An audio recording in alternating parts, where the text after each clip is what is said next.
Hey, welcome to A Foreigner in the Philippines. Well, right in the news now, we've got all this thing about Bohol and safety. So people are well-meaning, caring people are writing to us, PMing and saying, I see that what's happening is very close to you. Looked on the map, so please stay safe. You're a foreigner. You're the target, and so just be careful. Now, it brings up the whole subject of safety, but not about whether, we're not dealing here with the idea of is a foreigner, is an American safe in this country, is a Brit safe in Bohol. It's not really about that. The subject is the whole the entire subject of safety. Is there any such thing as safety? And I dealt with this in part, but it's come up again now because people are dealing with it and thinking even more intensely about it and possibly trying to understand the idea of it. And what you have on one side is you have people saying, well, I was going to come to Bohol to meet my girlfriend, and now I'm thinking that maybe I shouldn't do that because I might be getting off the boat and end up in a dirt cell in a Philippine jungle for 6 months before they decide to chop my head off. And that would be something certainly to be concerned about if you knew it was going to happen. You don't know. So you get that, the range is from that at its most extreme, someone who would actually change their life in respect of a particular fear, to someone who says, wait a minute, in fact I think there was a post from, Beth, who was that post from about the bus? Do you remember? I forgot. Yeah, she forgot too. But somebody sent a post and said, it's ironic, isn't it? 20 people killed in a bus accident. 20 killed in a bus accident. Nobody changes their lives at all. And then some people who are in the business of violence get killed. I think the count, I'm not sure, please don't quote me on this, I think the count is around 10 to maybe 13 for people who were killed in that firefight that happened in a very small town on the river called Inabanga. Well, Inabanga, we travel through Inabanga every time we go down, every time we go to Tagbilaran, we go through Inabanga. We made a video and said, look, this is Inabanga. It's so sleepy you wouldn't believe it. But there was a boat, and these guys are there, and they've got military-style weapons, and I think it was youngsters who saw them and said, well, look at those guns. And then they mentioned it to someone else who got in touch with the police, and the police still didn't believe it. They sent an informant down to have a look. So what these guys were doing, whether they were poling up and down the river, I'm really not sure, but they were still there.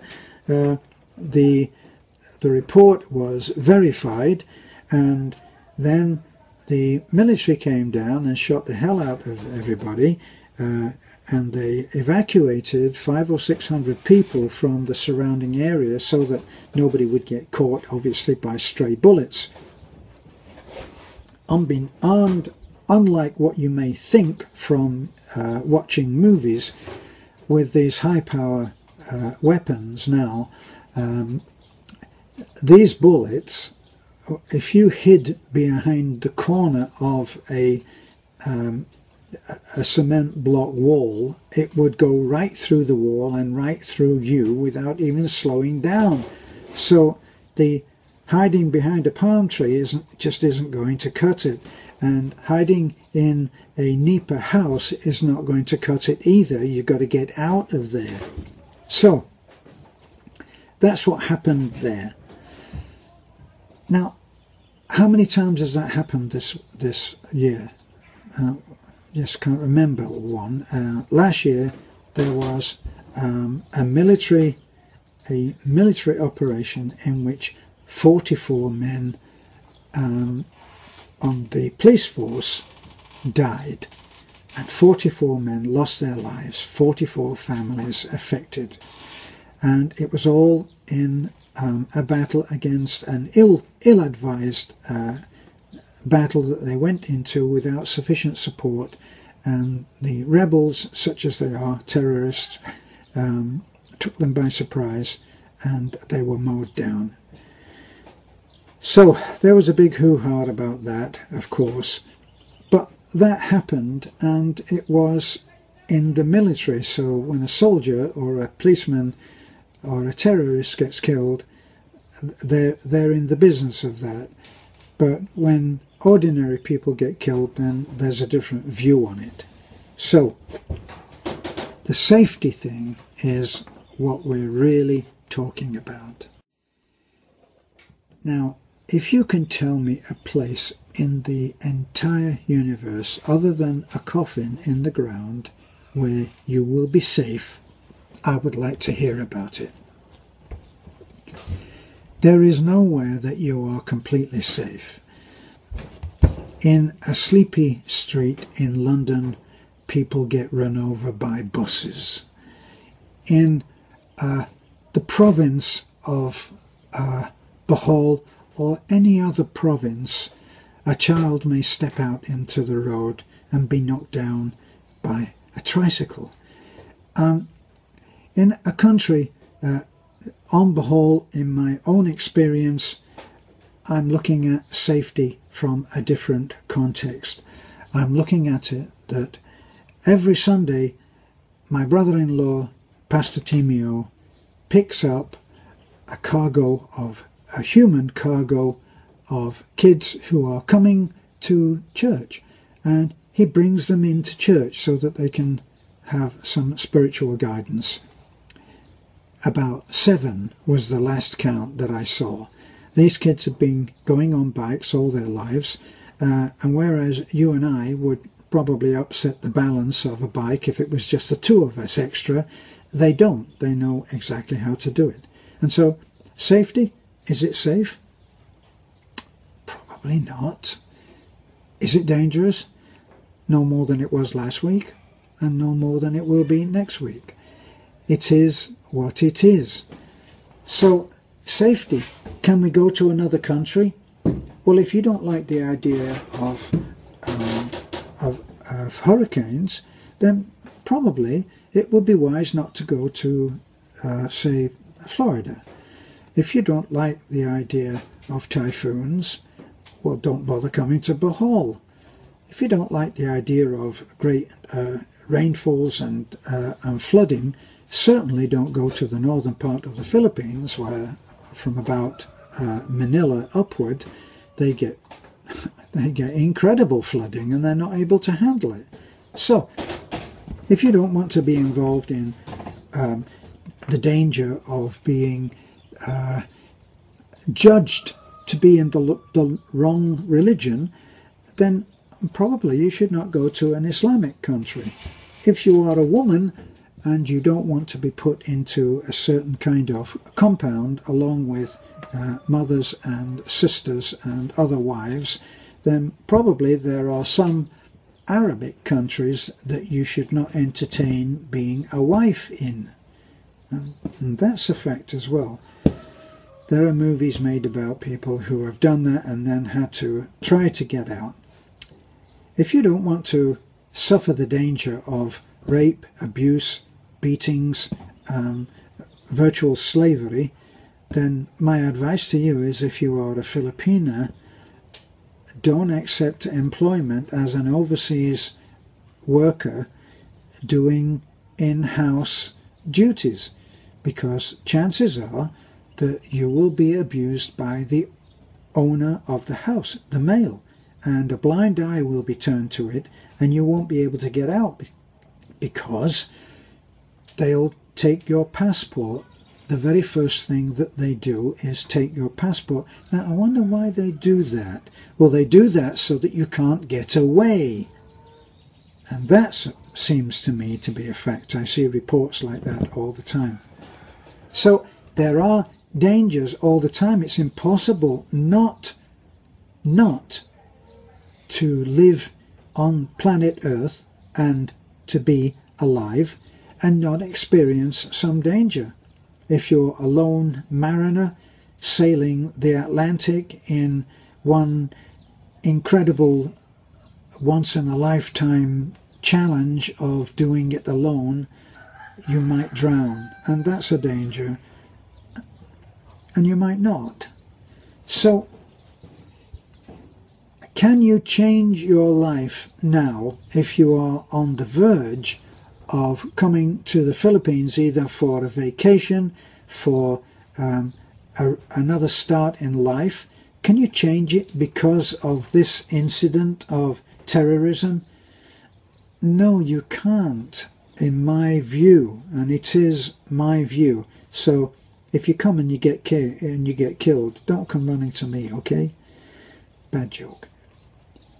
But if you look at how the threat of danger, now listen to this carefully.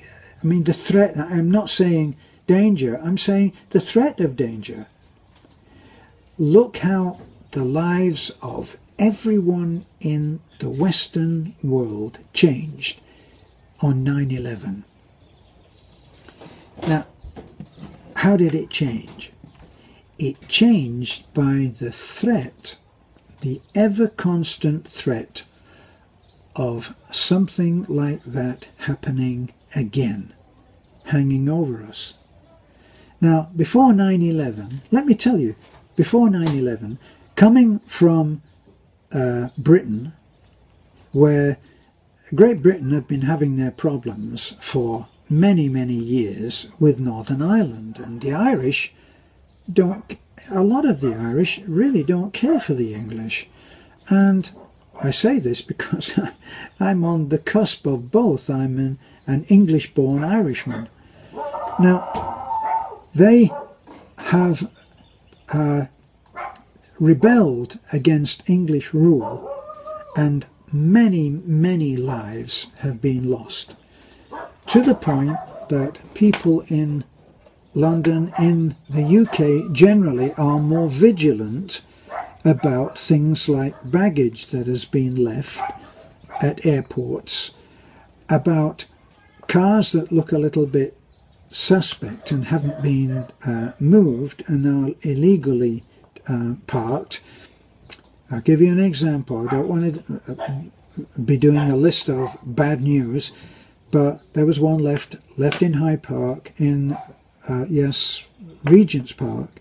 In Regent's Park, which was about 4 miles from where we lived, and we heard the explosion. And that was a bomb left in a car and detonated by a cell phone or a handheld detonator from afar, just as the band of the, let me see, not the lifeguards, the horse guards was passing. And the mayhem after that was just horrific, dying horses and dying men.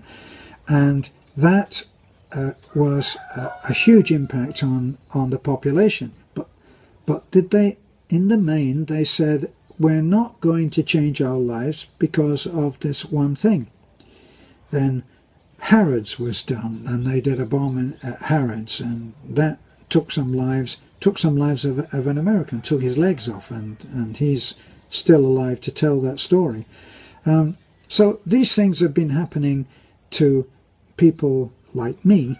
I'm not involved in the accidents. What I'm saying, I've lived in that environment. And I remember that I was traveling around that time of vigilance. I was traveling in America, and I noticed a bag that had been left, and so I watched it for a little while, enough for someone to have gone to the toilet and come back, and they hadn't. And I went over to a security guard, a woman, and I explained to her, that bag over there, it's been left. They haven't come back for it. I've watched it for a few minutes. I think perhaps you should be looking into it. So she said, oh, just take it to the lost luggage. I said, excuse me, I'm not taking anything to the lost luggage, and I suggest you do your job and see that as something of a security risk. Well, in the light of the American experience at that time, pre-9/11, she actually laughed at me. She said, so I said, okay. And I walked away. I guess I should have done even more about it, but at that time I didn't.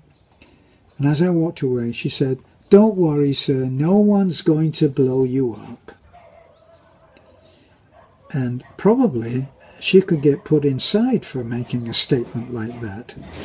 And here in the Philippines right now, the last time that I was in the airport in Cebu, there is a very serious notification on the wall about what the penalties are for making bomb jokes, like going through, and when the guy is going through your bags, you say something really hilariously funny, like, I've only got 2 little bombs in there. Yes, sir. Would you come this way?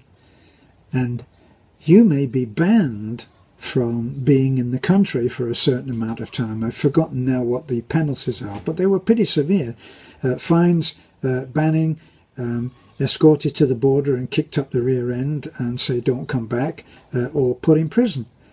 It's not a joke anymore, right? So we have got that, and all of that was brought on by 9/11. Now, have we had any more 9/11s? No, they haven't gone and they haven't done the Chrysler Building, and they haven't done the Empire State Building, nor have they done any of those beautiful city monuments in, say, Chicago, which is full of beautiful architecture. They haven't done any of that.